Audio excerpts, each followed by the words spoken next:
Hello, everybody. Welcome back here. This is part three of the physical science group. My name is John Miller, Oshkosh West High School physical science astronomy teacher. I want to show you what my progress has been on my Canvas page. So I was going to take you right here to the beginning.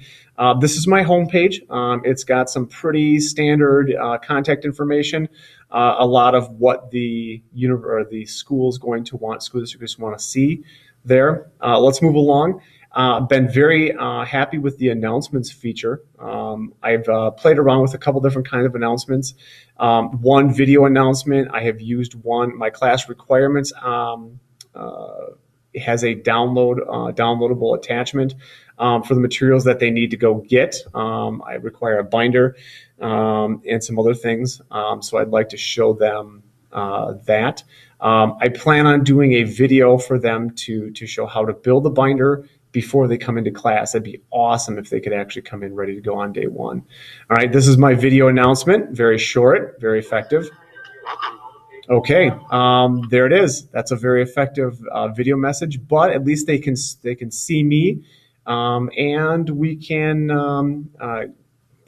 pass out some information that way.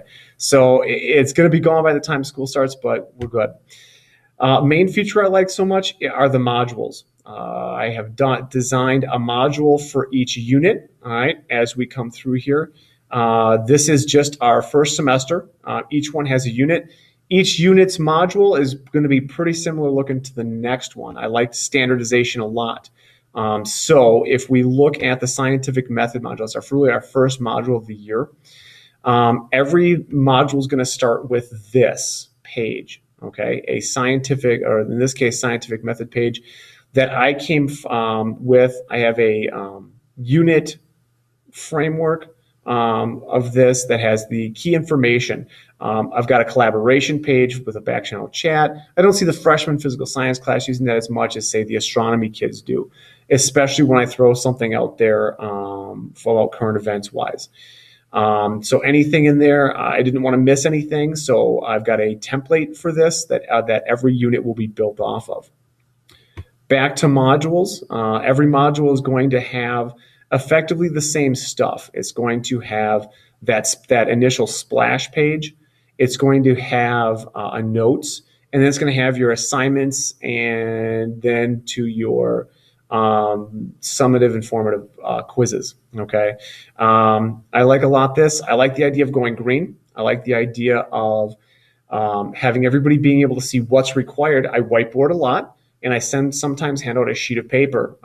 In that I can eliminate one sheet of paper from their binder by giving them this, sending them this, because there's nothing I need response. There's not an assignment, but I need them to know what they're looking for, what group 1 needs to do, what group 7 needs to do.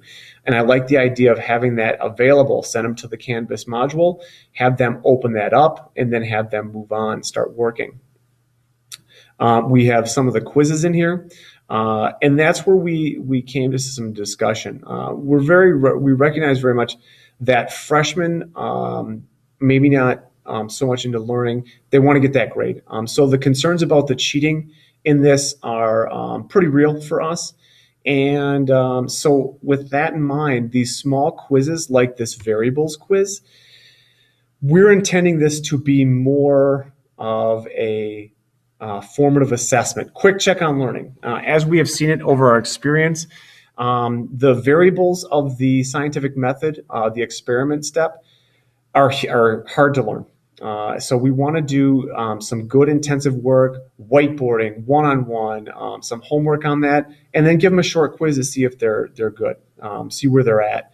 We're going to give them in scenario form, give them a written scenario, and then ask them several questions about it. These questions, as I designed them, I use 2 different question formats. The first question format is simply being able to read the scenario, being able to read the question, and they have to identify what it is. Now, if the word is manipulated, they have to understand which one's manipulated. I can use it with my hands, so I can change that. So we have clarification here. Then a multiple choice question. So we have a couple of those. And then our last question, question number 4, I added in a different way, multiple response, so that everything has, or matching, so that we have different question formats to keep them on their toes. I'm not committal yet on terms of are we going to use the chapter tests, the summative assessments in through Canvas. I'm not sure because I'm wary of the shenanigans. My trust level is not there yet. I can see it being very effective. One of the goals I wanted at the beginning of the class is to have ways to make my assessment feedback loop much shorter than it is. And this is one way that it could happen. So I might have to look at that harder and take a look and get past some of my mistrust or lack of trust to come into something that gives them feedback much, much faster than I have so far. In terms of increasing my knowledge in content, I use a lot of social media to do that. My Twitter, and I apologize that this Twitter page doesn't display, but on Twitter, I use a lot. Experts like Barbara Bray. I can follow her. I can even contact her with questions specific to personalized learning. Astronauts. I teach an astronomy class. Astronaut Scott Kelly is on the International Space Station right now.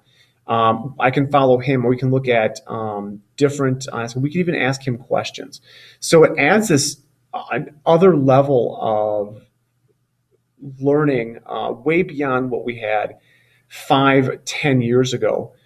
So they've been great. I keep Twitter for mostly professional in different professions. But I use my Google Plus almost explicitly for things relating to education. So these things, the exterior personal learning networks, for me, social media has been huge. We've also done a group. Our physical science team has been together my whole career. So we use personal learning a lot, weekly basis. We were meeting before meeting was required, before meeting was cool. So now, as we progress on, it's no big deal for us to have a personal learning community or a professional learning network. We've been doing that for a very long time. In conclusion, what we have done with Canvas has brought our instructions much more in line with each other. Pacing is still going to be different, but it increased the communication among us three physical science teachers so that the students get a very, very similar education. If a student needs to leave Mrs. Potratz's class, they can come into mine and they can very little miss a beat. They can be picked up within a day or two of where everybody is at. So our communication is really one of the strengths of our personal learning network, and our communication through Canvas has really made taking our courses to another level. Thanks for watching, and thanks for a good class.